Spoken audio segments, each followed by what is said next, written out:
The storyline to me is crystal clear, but I know it won't be crystal clear to people. I know that, and I've leaned into that in the edit.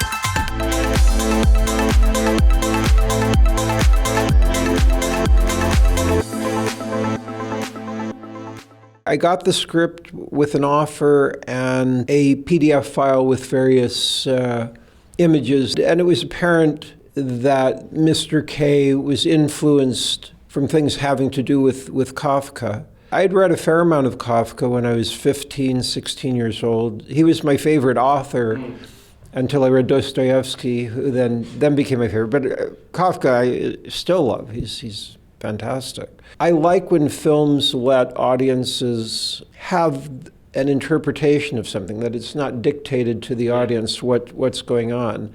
So the script had that quality too. Some things which may seem apparent were not necessarily apparent. From my perspective, that's not bad. But then there were specificities when we were working on it about my approach to the role, which was different from what was in Tallulah's head about things. It became apparent that she was also referencing Kafka via Orson Welles' adaptation of The Trial. Okay. I love Orson Welles. He's great.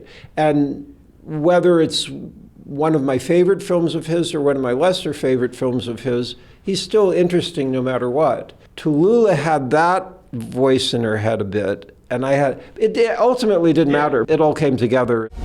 Do you know the way to the exit? Which one? You haven't been out at all, have you? There's not that much information out there about No, You're Wrong, Right. excuse me, I forget the second part. Or Spooky Action Distance, yeah. Also known as entanglement. It's a quantum physics thing. It's a fascinating phenomenon. I've only put one trailer out so far, where I was focusing on a thematic element having to do with a watch that has that's passed through various people. But I could do something that was a very pretty movie to look at. I could do something that was a very violent movie to look at. I could do something that's a very romantic film to look at. Or I could do something that's funny too. There are different things in it. So I plan to do it at some point, but I'm interested to see what people think.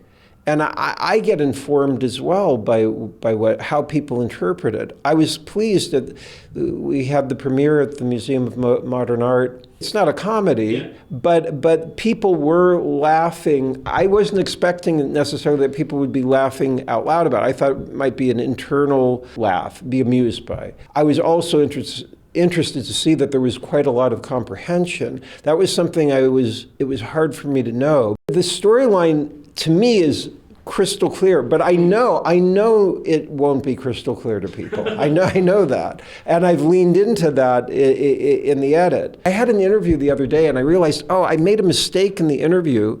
No, I didn't give anything away, but it was somebody who just had watched the film, and I forgot afterwards. I forgot to ask him. I was immediately in I'm being interviewed mode, and I really made the mistake of not asking what his interpretation was. I'm still kind of like, because I haven't talked to that many. I've talked to certain filmmaker friends, and it's still very interesting to me to see what people are getting from it. It's a curious thing to me. I like to shoot on sets. The first film I had a combination of sets and locations. The second film was entirely shot on sets. And David Brothers is very good with set design. And he physically built the sets. I had intended to use those sets later. That was probably the larger part of the budget was about building the sets. That's not 100% accurate, but it was a good amount.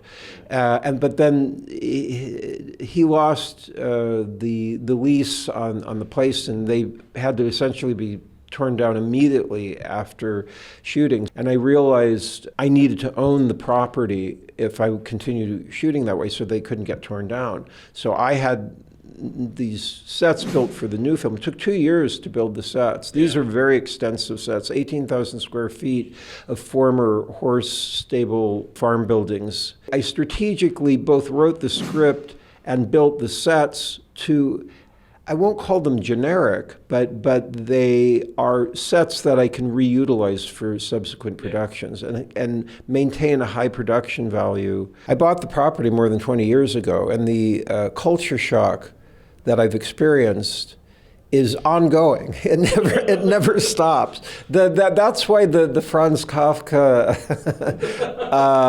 aspects, it's real, which is always, there's always a sort of a displacement in Kafka. And I feel that to this day in the Czech Republic. I'd wake up first thing in the morning and nobody would be up.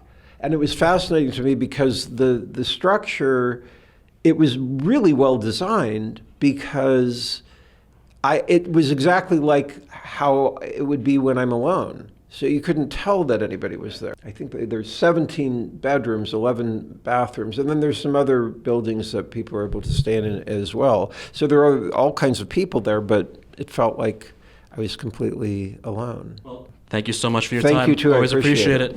Is no one interested in what actually is going on? Look! The hotel is shrinking! Gamer, you all play. You have potential.